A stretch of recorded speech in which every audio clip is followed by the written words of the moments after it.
اس سے پہلے کہ وہ ایک برا کار حادثہ پیش آیا تھا۔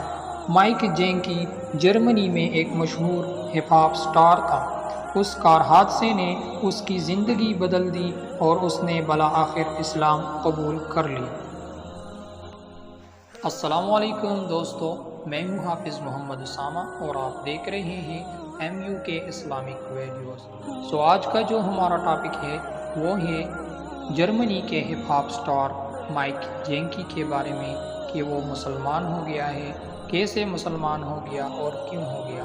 آگے چلتے ہیں، لیکن اگر آپ نے آج تک ہمارے YouTube چینل کو سبسکرائب نہیں کیا تو پلیز سبسکرائب کیجئے اور بیل آئیکن پہ کلک کیجئے۔ چلتے ہیں بغیر کسی دیر کے۔ مائک جینکی کہتے ہیں، میں ایک عام جرمن خاندان میں پلا بڑا ہوں۔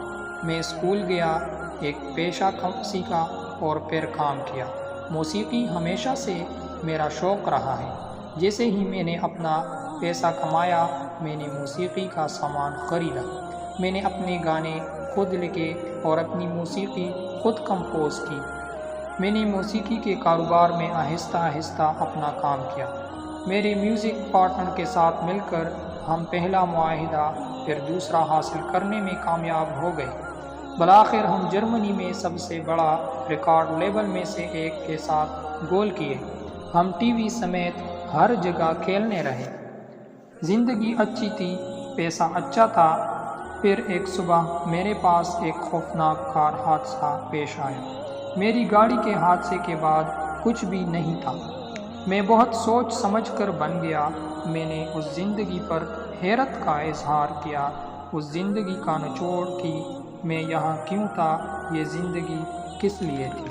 میں نے رات کو اپنے بالکنی پر قدم رکھا اور آسمان کی طرف دیکھا۔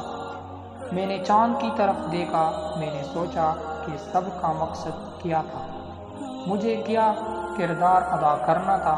میں نے ہمیشہ خدا پر یقین کیا تھا۔ میں کبھی ملحد نہیں تھا، لیکن مجھے کبھی کسی سرکاری مذہب سے زیادہ واسطہ نہیں پڑا۔ میرے حادثے کے بعد کے زمانے میں میری تحریریں بدل گئی۔ میری تحریروں کا مقصد خدا تھا اور میں اس کی تلاش میں تھا۔ اپنی تحریروں میں مجھے تسلی ملی، مگر سوال یہ رہا، اس زندگی کا پورا مقصد کیا ہے؟ پھر ایک رات میں نے عجیب مگر حیرت انگیز خواب دیکھا۔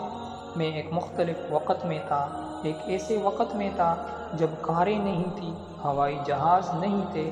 میں ایک قصبے کی شہر کی دیواروں کے باہر ایک صحرا میں کھڑا تھا۔ میں اونٹوں کو شہر کی طرف چلتے ہوئے قافلے میں دیکھ سکتا تھا، اور میرے ساتھ ہی ایک خوبصورت آدمی تھا جس کے سیاہ بال اور داڑھی تھی۔ اس کے ہاتھ میں چوڑی تھی۔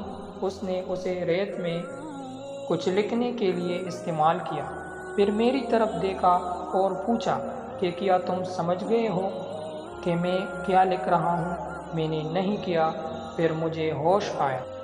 اس خواب نے مجھے ہلا کر رکھ دیا اور میں نے 2 گھنٹے تک روتا رہا۔ بعد میں نے یہ خواب مختلف لوگوں کو سنایا اور میرے کئی دوستوں نے اس خواب کی تعبیر بیان کی، اور میرے کئی دوستوں نے اس خواب کو اسلام کے بارے میں ایک خواب ہونے کی وجہ سے تعبیر کیا۔ مجھے تلاش کی حالت میں دیکھ کر انہوں نے مجھے کہا کہ وہ اس خواب پر عمل کرے، اور میں نے یہی کیا۔ اور پھر میں ایکھان شہر گیا جہاں ہمارا ایک بڑا اسلامی مرکز ہے۔ پھر میں نے اسلام کے بارے میں سیکھنا شروع کیا کہ مسلمان ہونے کا کیا مطلب ہے۔ میں نے سیکھا اور میں نے روزانہ 5 گانا نماز ادا کرنا شروع کیا۔ میں نے قرآن پڑھنا شروع کیا۔ مسلمان ہونے میں وقت لگتا ہے۔ میرے بارے میں میرے سوالات کے جوابات مل گئے اور مجھے سکون مل گیا۔ مجھے اپنی عبادت خدا میں سکون اور قناعت مل گئی، اور مجھے ایک نئی کمیونٹی ملی، اور میں یقینی طور پر ایک بہتر شخص بن گیا۔ مجھ سے زیادہ برداشت ہو گیا۔ مسلمان ہونے سے پہلے میں غیر ملکیوں کو زیادہ پسند نہیں کرتا تھا، لیکن مسلمان ہونے کے بعد میں نے نسل پرستی کے سارے بت توڑ دیے۔ حج اور عمرہ پر جانا میرے حیرت انگیز تجربات تھے۔ لوگوں کہ اس خوبصورت تنوع کو دیکھ کر جو سب خدا کی عبادت کرتے ہیں حیران کن تھا۔ اور آخر میں مائک جینکی نے ایک میسج دیا ان لوگوں کے لیے جو اب بھی تلاش کر رہے ہیں آسمان کو دیکھ کر اس حیرت انگیز تخلیق کو دیکھیں، دیکھو سب کچھ کیسے پیدا ہوتا ہے، دل کی بات سنو اور آپ کو مل جائے گا، آپ کو زندگی کا مقصد مل جائے گا اور وہ سکون ملے گا جس کی آپ کو ضرورت ہے۔